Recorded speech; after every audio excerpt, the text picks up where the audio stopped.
Programme मध्य मुकाबले में खुशामदीद। मैं हूं रबिया एहसन और मेरे साथ मौजूद है रऊफ क्लासरा। और आज के प्रोग्राम में जिन टॉपिक्स से हम बात करेंगे उसमें सबसे पहले शहबाज शरीफ को दुनिया भर के अहम ममालिक से मुबारकबाद के पैगामात मौसूल। पीटीआई के धांधली इल्जामात के बावजूद आलमी ताकतों ने पाकिस्तान के साथ ताल्लुकात आगे बढ़ाने की ख्वाहिश का इजहार कर दिया। रूसी सदर भारतीय वजीर आजम मोदी भी शहबाज शरीफ के मुंतखब होने पर खुश। विफाकी काबीना की तश्कील न हो सकी, कौन बनेगा वजीर खजाना, बहस तवील हो गई। इसके अलावा बात करेंगे बानी पीटीआई को रिहा करें, करारदाद कौमी असम्बली में पेश। इलेक्शन कमीशन ने सुन्नी इत्तेहाद कौंसिल की सीटें मुख्तलिफ पार्टीज को देने का सिलसिला शुरू कर दिया, पीटीआई का एहतजाज। और इसके अलावा बात करेंगे 9 में वाकयात के जिम्मेदारान को हर सूरत इंसाफ के कटहरे में लाया जाएगा। कोर कमांडर्स कॉन्फ्रेंस में फैसला, हालिया इलेक्शन के बाद इल्जामात बेबुनियाद करार, झूठी और जाली खबरों पर तशवीश। ये तमाम टॉपिक्स हैं जो आज के प्रोग्राम में हम शामिल करेंगे। और हमें ज्वाइन किया है दिफाई तज्जिया निगार हैं कामरान यूसुफ साहब, उनको वेलकम करेंगे। अस्सलाम वालेकुम कामरान यूसुफ साहब। जी अस्सलाम वालेकुम जी। कामरान यूसुफ साहब, बहुत शुक्रिया आपने हमें वक्त दिया। स्टार्टिंग फ्रॉम ये जो कोर कमांडर कॉन्फ्रेंस हुई और उसके बाद एक सख्त प्रेस रिलीज सामने आई और उसमें कुछ फैसलों की बातचीत है। जो बाज़गश्त है वो कुछ ऐसे फैसले जो अहम हो सकते हैं पाकिस्तान के आने वाले दिनों के लिए। ये बताइए कि काफ़ी तहफ़्फ़ुज़ात का इजहार किया गया इस कोर कमांडर्स कॉन्फ्रेंस में। कोई आने वाले दिनों में हम नई डेवलपमेंट होते हुए देख रहे हैं, क्योंकि कहा गया कि इंसाफ के कटहरे में लाया जाएगा 9 मई के जो भी किरदार हैं, तो कोई क्रैकडाउन, किसी किस्म की कोई सिचुएशन बनती हुई देख रहे हैं? आई थिंक जो ये कोर कमांडर्स की कॉन्फ्रेंस है, एक तो आपको पता है कि पाकिस्तान में जो 8 फरवरी के आम इंतखाबात हुए हैं और उसके बाद चारों सूबों में और फिर वफाक के अंदर जो प्राइम मिनिस्टर ने जाहिर है कि हल्फ ले लिया है और हुकूमत बन गई है, काबीना अभी बनना बाकी है। तो उसके बाद ये मीटिंग हुई और अनयूजुअली तौर पर बहुत लंबी और तवील एक जो प्रेस रिलीज जारी की गई और उसमें आई थिंक जो मैसेज है वो बड़ा वाज़ेह है कि 8 फरवरी को जो आम इंतखाबात हुए थे उसमें यकीनी तौर पर जो तहरीक इंसाफ है वो अनएक्सपेक्टेडली उन्होंने बेहतर परफॉर्म किया था। और उसके बाद शायद ये समझा जा रहा था कि हो सकता है कि जो एस्टेब्लिशमेंट के रवैये में कोई नरमी हो या वो अपनी जो पॉलिसी है वो रीविजिट करें रिगार्डिंग तहरीक इंसाफ। लेकिन आज की कोर कमांडर्स की कॉन्फ्रेंस और उसके बाद जो ISPR की स्टेटमेंट है उसमें तो आई थिंक बड़ा वाज़ेह है कि there is no policy change. और ख़ास करके जो 9 मई के वाक़यात हैं उनके हवाले से आज भी जो फौज की क़यादत है दे आर डिटर्मिन्ड के तमाम लोग जिन्होंने उनके बकौल जो मिलिट्री इंस्टॉलेशंस को निशाना बनाया, शोहदा की जो निशानियां थीं या जो मॉन्यूमेंट्स थे उनको टारगेट किया, उनके खिलाफ भी कार्रवाई की जाएगी, उनके जो मास्टरमाइंड्स हैं उनके खिलाफ भी कार्रवाई की जाएगी। तो I think I look at it this way कि इस जो आज की कोर कमांडर्स की कॉन्फ्रेंस है उसके बाद एक ही आई थिंक मैसेज क्लियर है कि कोई लेट अप नहीं है, कोई कंसेशन या कोई रिलीफ जो है वो तहरीक इंसाफ को मौजूदा हालात में मिलता नजर नहीं आ रहा। अच्छा, जो गवर्नमेंट बनी है उसको बैक किया है, उसको एंडोर्स किया है इस कोर कमांडर कॉन्फ्रेंस में और कहा गया कि इनका भरपूर साथ देंगे, लेकिन मामलात काफ़ी जो है वो उलझ चुके हुए हैं। अब इस तरह की जो सिचुएशन बन गई है उसमें अगर मज़ीद कोई सख्ती होती है या मज़ीद अगर कोई हम देखते हैं सिचुएशन डेवलप होती है तो उसका सियासी मंजरनामे पर एक बहुत इम्पैक्ट होगा। इसका इदराक है, इस हवाले से कोई डिस्कशन हुई? आई थिंक ये एक बहुत बड़ा चैलेंज होगा क्योंकि 8 फरवरी के आम इंतखाबात से पहले ऑब्वियसली जो तहरीक इंसाफ थी वो तो असेंबली में मौजूद नहीं थी और अब एक वो फॉर्मिडेबल अपोजिशन के तौर पर तो सामने हैं। और हमने देखा है कि 8 फरवरी के इंतखाबात के बाद कई ऐसे तहरीक इंसाफ के रहनुमा जो रोपोश हुए थे वो दोबारा मंजर आम पर आए, यानी कि उनको एक इंकरेजमेंट मिली है जो लोगों ने मैंडेट दिया है। तो ऐसी सूरत में अगर उनके खिलाफ क्रैकडाउन जारी रहता है या मजीद सख्ती की जाती है तो फिर KP के अंदर हुकूमत भी है तहरीक इंसाफ की और विफाक के अंदर एक स्ट्रॉन्ग अपोजिशन के तौर पर, तो ये यकीनी तौर पर एक चैलेंज होगा। लेकिन आई थिंक जो इसमें इम्पोर्टेंट है जो हमारे यहाँ ऑब्वियसली किसी भी गवर्नमेंट या इलेक्टेड जो गवर्नमेंट होती है उसकी सर्वाइवल डिपेंडेंट होती है सिविल मिलिट्री रिलेशनशिप पे। तो आज की जो कोर कमांडर्स की कॉन्फ्रेंस है उस प्रेस रिलीज में बड़ा वाज़ेह है कि एटलीस्ट जो एस्टेब्लिशमेंट समझती है कि जो इक़्तिदार की मुंतकिली एक डेमोक्रेटिक ऑर्डर के जरिए हुई है, बड़े ज़बरदस्त इलेक्शन हुए हैं और उन्होंने डिनाई भी किया है कि जी फौज पर जो इल्ज़ामात लग रहे हैं कि धांधली में शायद उनका किरदार है, उन्होंने कहा है कि जी फौज का किरदार तो सिर्फ बेहतर सिक्योर इन्वायरमेंट प्रोवाइड करना था और वो डिस्पोजल पर थे जो इलेक्शन कमीशन है और वो अपनी ड्यूटीज उन्होंने निभाई हैं। लेकिन साथ ही उन्होंने ये भी वार्न किया है कि जो लोग मुल्क में अफरा तफरी या फेक न्यूज़ के जरिए इदारों को बदनाम कर रहे हैं और अपनी कमजोरियों को या अपनी नाकामियों को इदारों के ऊपर डालना चाहते हैं, तो उनको ऐसा नहीं करना चाहिए। उनके पास अप्रोप्रिएट फोरम्स हैं, वहां पर जाकर जो कानून और अपना जो आईनी हक है इस्तेमाल करते हुए उसके लिए आप अपनी रेमेडी उसको लें। तो इसका मतलब है कि इसके अंदर भी एक पैगाम है कि अगर आइन और कानून से हटकर कोई भी जो फरीक है, या आप कह लें कि तहरीक इंसाफ एहतजाज, धरने या किसी और तरीके से वो अपने मुतालबात मनवाने की कोशिश करेंगे, तो उसको टॉलरेट नहीं किया जाएगा। क्योंकि ISPR की स्टेटमेंट में ये भी है कि अब क्योंकि इलेक्शंस हो गए हैं तो पाकिस्तान को जो सियासी इस्तेहकाम की जरूरत है और एक इकोनॉमिक रिवाइवल की जरूरत है, तो उस पर तवज्जो देनी चाहिए। जी कामरान साहब, थैंक यू वेरी मच, आपने हमें ज्वाइन किया सर। अच्छा, ये इस तरह के प्रेस रिलीजेज हमने देखे हैं माजी में भी कई दफ़ा आ चुके, ऑलमोस्ट 9 मई को 1 साल होने वाला है, अभी मार्च में है, उसके अप्रैल मई राउंड द कॉर्नर सर। तो इस तरह के मुझे याद पड़ता है कि ये पहली प्रेस रिलीज नहीं है, इससे पहले भी ये कोर कमांडर्स के इजलास हुए हैं, इससे ज़्यादा सख्त हमने देखा चीज़ें कही गई हैं। सो अगर 1 साल में अभी तक प्रोसेस कंप्लीट नहीं हुआ और इस वक्त हमें बताया जा रहा है मिलिट्री ट्रायल है, मिलिट्री कोर्ट्स खुद कर रहे हैं, तो फिर कहाँ पर आप समझते हैं कि कोई बॉटल नेक्स हैं, हर्डल्स हैं में मिलिट्री के जो हैं वो ट्रायल जो है वो मुकम्मल नहीं हो सके सर? आई थिंक उसमें एक जो बड़ी वजह है जो मुकम्मल नहीं हुए, आपको पता है कि ये मामला अदालतों में भी गया था और एक दफा सुप्रीम कोर्ट ने रोक दिया था कि जो सिविलियंस के ट्रायल नहीं हो सकते मिलिट्री कोर्ट्स के अंदर। बाद में उस आई थिंक फैसले पर एक और जो रिव्यू में मुख्तलिफ फैसला आया था। तो ये भी एक रीजन है और इसी वजह से आई थिंक इस लिहाज से आप यू आर राइट कि जो पहला ये मौका नहीं है, इससे पहले भी जो ISPR है या फौज की तरफ से ये बयानात आते रहे हैं कि जी हमने जो भी 9 मई के वाक़े में जो लोग मुलविस हैं उनको कैफे किरदार तक पहुंचाना है, लेकिन अभी तक पहुंचा नहीं सके। तो कुछ लोगों का ये ख्याल था कि शायद खास करके 8 फरवरी के जो इंतखाबात हैं उनके नताइज हैं उसके बाद मे भी ऐसा ना हो, या जो एस्टेब्लिशमेंट के ऊपर दबाव है। बट उसको जब रीट्रेट किया है तो इसका मतलब है कि एटलीस्ट एस्टेब्लिशमेंट समझती है कि जो आमतौर पर तासुर है कि शायद उनको एक सेटबैक हुआ है इन इंतखाबात के नतीजे में, तो वो शायद उस तासुर को भी दूर करना चाहते हैं। और उन्होंने बेसिकली तो ये कहा है कि ये प्राइम मिनिस्टर का फैसला है कि वो 9 मई के में जो भी लोग मुलविस हैं उनको सजा देना चाहते हैं। तो लेट्स सी कि इसको कैसे आगे परसू करेंगे। अच्छा, बट पब्लिकली कामरान कि हमारी एस्टेब्लिशमेंट का बड़ा एक मतलब रोब रहा है, दबदबा रहा है बिकॉज ऑफ सर्टेन अगर रीजंस, हमारी पॉलिटिकल लीड जो है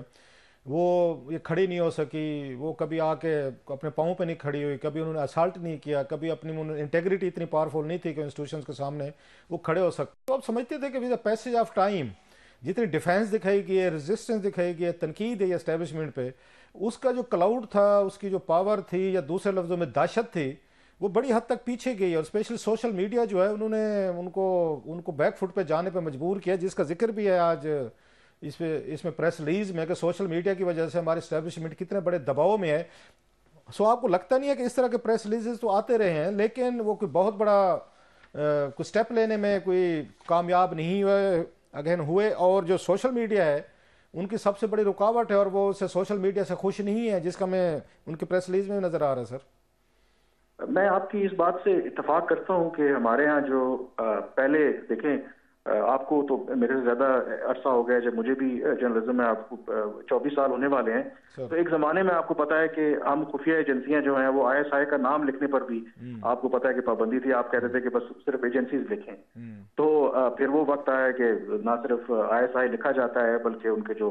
हेड्स हैं उनके नाम तक किए जाते हैं। फिर हमने ये भी देखा कि आमतौर पर जो सिटिंग आर्मी चीफ होता था उस पर तनकीद समझते थे कि जी बिल्कुल ये नो गो एरिया है, वो पाकिस्तान के अंदर हमने रेड लाइन क्रॉस होते देखी। तो ये बिल्कुल बात अपनी जगह पे ठीक है कि सोशल मीडिया के आने की वजह से और जो थ्रेश होल्ड है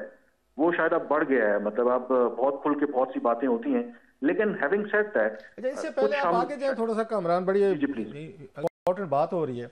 तो आपको लगता नहीं है कि जो बात आपने अभी की कि कभी माजी में बात नहीं होती थी, उस पर ISI पे नहीं होती थी, आर्मी चीफ इदारे पे नहीं होती और बहुत सारे एस्टेब्लिशमेंट पे नहीं होती थी, तो जनरल मुशर्रफ साहब जब आए बरह रास्त रूल हुआ तो फिर इंटरेक्शन होना शुरू हो गया, हमारे फौजी भाइयों का भी जर्नलिस्टों से मिलना शुरू कर दिया, उन्होंने पॉलिटिशियन से मिलना शुरू कर दिया, कन्वेंसिंग शुरू हो गई, लॉबिंग हो गई। और वो जो एक होता है कंसेप्ट होता है अनसीन का, एजेंसीज के लोग तो मोस्टली अनसीन होते हैं या जो पावरफुल लोग पीछे बैठे, जब वो एक्सपोज हुए, मिलना शुरू किया है उन्होंने मीडिया के लोगों से, सियासतदानों से, तो एक तो मेरा ख्याल है वो जो खौफ था उन्होंने कहा ये भी तो हमारी तो नॉर्मल से इंसान ही है यार, हमें खाम खाम समझ। Number one. दूसरा, ये हमने देखा कि पॉलिटिक्स में इतना आगे आ गए हैं, हमारी स्टैब्लिशमेंट आ गई है, स्पेशली जनरल बाजवा साहब के दौर के बाद, कि उनका जो रोल है वो पॉलिटिकल सा रोल ज़्यादा बन गया है। एक जो स्टैब्लिशमेंट का अपना रोल होता है वो रोल शायद नहीं रहा, इसलिए वो लोग जो उसको एज ए पॉलिटिकल पार्टी के तौर पर ट्रीट करते हैं कि हाँ ठीक है जी, आप आए, अगर पावर में आप बैठे, आप थोड़ी सी कोई तारें हिला रहे हैं, आगे पीछे कर रहे हैं, आप सियासतदानों से मुलाकातें GHQ में कर रहे हैं, सहाफ़ियों को बुला रहे हैं, एंकर से मिल रहे हैं, और आपकी 4-4, 5-5 घंटे मीटिंग्स हो रही हैं, डिस्कशंस हो रही हैं, तो देन आपको उन्होंने एक आके पॉलिटिकल पार्टी के तौर पर मेरा ख्याल डील करना शुरू कर दिया, सियासतदानों ने भी, ये मीडिया ने भी और सोशल मीडिया ने भी और आवाम ने भी। सर देखें, मैं जो यही बात कर रहा था कि जो मैंने पहले जिक्र किया, लेकिन ऐसा नहीं है कि इससे पहले इस तरह की डिफाइंस नहीं है। आपने खुद ही जिक्र किया मुशर्रफ के दौर का। मुशर्रफ क्योंकि मिलिट्री रूलर थे, डायरेक्ट गवर्नमेंट कर रहे थे, तो आपको भी पता है कि जो लॉयर्स की लॉन्ग मार्च हुई, उसके बाद जो लॉयर्स की मूवमेंट चली, और उसमें जिस तरह की तकारीर उस वक्त ऑब्वियसली आर्मी चीफ थे जनरल मुशर्रफ, और एस्टेब्लिशमेंट के खिलाफ होती थी, उसकी नज़ीर भी हमें नहीं मिलती। लेकिन उसके बाद हमने ये जरूर देखा, और आपने बिल्कुल ठीक कहा कि आमतौर पर कहते यही है कि जो सबसे बड़ा नुकसान होता है कि जब फौज डायरेक्ट रूल करती है, तो वो जो एक पर्दा होता है ना बिटवीन अवाम और जो फौज के दरमियान, वो खत्म हो जाता है। जब खत्म होता है तो मतलब झाका उतर जाता है, दूसरे लफ्जों में जो हमारे यहाँ झाका उतर जाता है। और वो बात बिल्कुल आप ठीक कह रहे हैं कि लोग आम तौर पर ये किसी ने, I think if I am not wrong, किसी ने ये किताब भी रिटायर्ड जर्नल ने लिखी थी कि जी बेसिकली जो फौज जब बैरकों में रहती है और उसका पब्लिक इंटरेक्शन कम होता है, तो फौज को पाकिस्तान के अंदर हमेशा अवाम ने एक देवता की तरह, एक मतलब एक बहुत ही कोई सुपर नेचुरल जो फोर्स होती है उस तरह ट्रीट किया कि जी बाकी सब कुछ खराब हो सकता है पाकिस्तान में,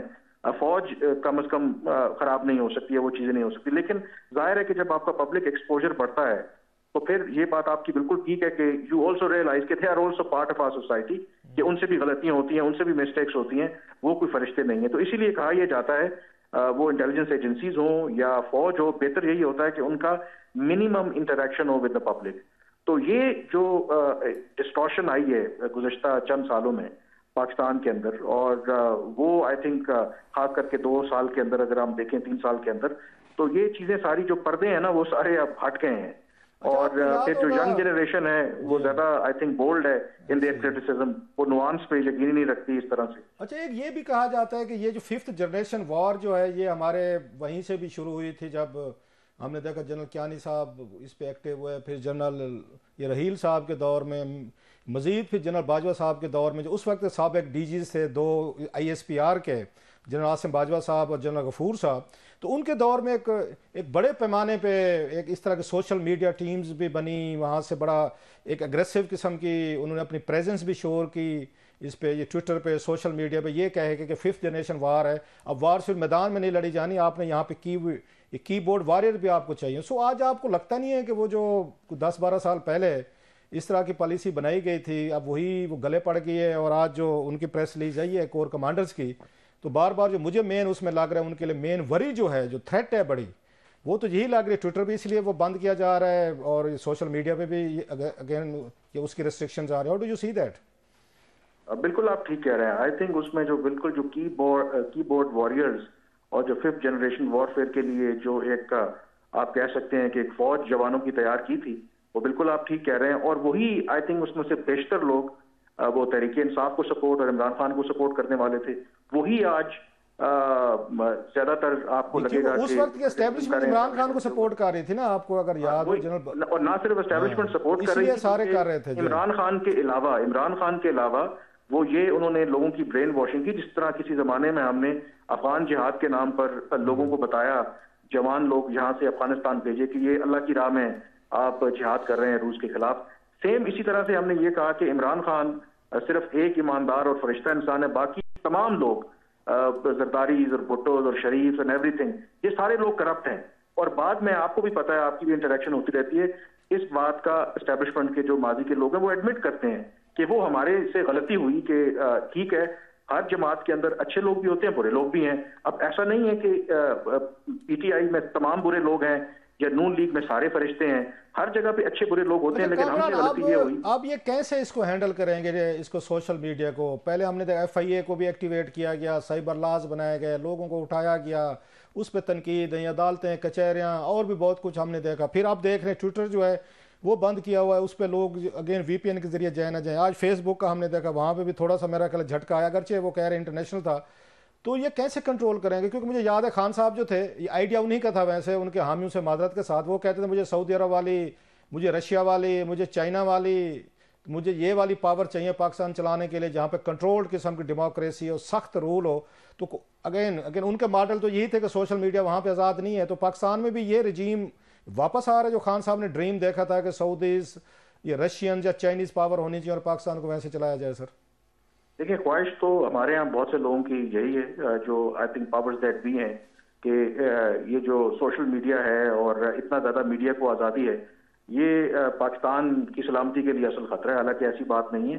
क्या इसमें कामयाब हो पाएंगे? जो रूस का, सऊदी अरब का, दूसरे मॉडल्स की बात करते हैं, वो इसलिए नहीं हो पाएंगे कि हमारे यहाँ वो मुआशरा, आपको बड़ा अच्छे तरीके से पता है, पहले भी मैंने जिक्र किया था कि आपके पेट में खाने के लिए कुछ है या नहीं है, जेब में पैसे हैं या नहीं है, एटलीस्ट हमारे यहाँ लोग बातचीत करके अपना कैथारसिस करते हैं। तो आई थिंक उसके लिए सबसे इंपॉर्टेंट ये चीज़ है कि इस मुल्क को पहले तो फैसला करना होगा कि क्या निज़ामी हुकूमत होना चाहिए, इस मुल्क को हमने किधर लेके जाना है। आई थिंक जब इस मुल्क के अंदर पॉलिटिकल स्टेबिलिटी आए, लोगों की राय का एहतराम किया जाए और एक ऐसा निज़ाम हो जिसके अंदर लोग अपने कामरान, लोग जब एक दूसरे की राय का एहतराम नहीं करते, मतलब छोड़ दें हुकूमतें करें बाद में आता है, आप ट्वीट करें, मैं करूं, लोग करें और बहुत सारे लोग करें, या आपस में लोग जो डिबेट कर रहे होते हैं ट्विटर, सोशल मीडिया, आपको लगता है कि वो एक दूसरे की कोई राय का एहतराम कर रहे हैं या एक दूसरे की कोई वहाँ कटसी दिखाई जा रही है या किसी को ओपिनियन को अप्रिशिएट किया जा रहा है या तनकीद भी की जा रही है? तो बड़े महजब तरीके हमारी सोसाइटी में, मुआशरे में ये है, ये कुछ तमीज़ हमें सिखाई गई है कि कैसे किसी से डिफरेंस ऑफ ओपिनियन करना है, डिबेट कैसे करनी है, डिफर कैसे करना है। यहाँ तो गाली से आपको पता है, पहले गाली देंगे फिर उसके बाद आपको समझाने की कोशिश करेंगे। सर बिल्कुल आप ठीक कह रहे हैं, और आई थिंक इसमें जो सबसे अहम रोल है वो हमारी जो सियासी क़यादत है, ये उनका बनता है। क्योंकि ये बात हमें पता है कि जिसका आप जिक्र कर रहे हैं कि इससे पहले भी पाकिस्तान में ऐसा नहीं है, सियासत के अंदर, हर मुल्क के अंदर बड़ी गर्मा गर्मी होती है, लेकिन एटलीस्ट जो इम्पोर्टेंट चीज़ है कि आप किसी दूसरे का जो व्यू है वो बगैर उसको गाली दिए एक दलील के साथ आप एक्सेप्ट करते हैं। लेकिन हमारे यहाँ तो आप अगर किसी एक नुक्ता नज़र से इत्तेफाक नहीं करते, आपको फौरन गालियाँ पड़ती हैं, आपको लिफाफा कहते हैं, आपको पता नहीं टाउट कहते हैं, पता नहीं क्या कहते हैं, और without going into the details कि कोई बंदा कितनी स्ट्रगल करके किस स्टेज पे पहुंचा है, कितना वो प्रोफेशनल है। तो उसके लिए आई थिंक जो हमारी लीडरशिप है, जो सियासी क़यादत है, they need to set the example. I think मुझे इससे याद है कामरान, एक इंडियन इंडियन एक्टर है, यूट्यूब पे क्लिप बड़ा उनका बड़े मशहूर एक्टर हैं, 3-4 मनोज पाज भाई भी बैठे हुए हैं, तो और भी हैं। तो उसमें एक एक्टर कहते मुझे तो गाली से कोई फर्क नहीं पड़ता, क्योंकि गाली भी तो भाषा है ना, उसके बकौल दिस इज आल्सो भाषा, मतलब ये भी तो जबान है ना लोगों की अपनी, वो उसी को भाषा समझते हैं। सर कमिंग टू फॉरवर्ड, आगे चलते हैं थोड़ा सा। ये इनका ये वज़ीर आज़म बन गए और हम इंतज़ार कर रहे थे कि दुनिया के कौन कौन से ममालिक जो हैं वो शहबाज शरीफ साहब की हुकूमत को मुबारकबाद देते हैं, अप्रिशिएट करते हैं, रिकगनाइज़ करते हैं। मेन जो थी मेरा ख्याल है अमेरिकन, सऊदीज़, चाइनीज़, जो मैं हमेशा कहता हूँ, आप भी अगेन सारे लोग जानते हैं कि अहम ममालिक हैं। क्या लगता है क्या रिस्पांस रहा है दुनिया का? क्योंकि अगेन बहुत सारी हम पे आपको पता है कि शिकायत आ रही थी रिगिंग की, धांधली की, अमेरिकन की कंसर्न थी, यूरोपियन यूनियन की थी, ब्रिटेन की थी, उनके भी डेविड कैमरॉन का मैं देख रहा था, उन्होंने भी ट्वीट किया है। तो आपको कैसे लगा रिस्पांस सर, कि दुनिया खुश हुई है या उन्होंने कोई अभी तक ये खोलकर सपोर्ट नहीं दे रहे, अप्रिशिएट नहीं कर रहे नई हुकूमत को, नहीं जनाब आप पे धांधली के इल्ज़ाम हैं, स्टोलन अगर मैंडेट की बातें हो रही हैं, तो आपकी को फॉरेन ऑफिस ये कवर करते हैं, तो आपकी क्या इस पर ओपिनियन और क्या खबरें हैं सर?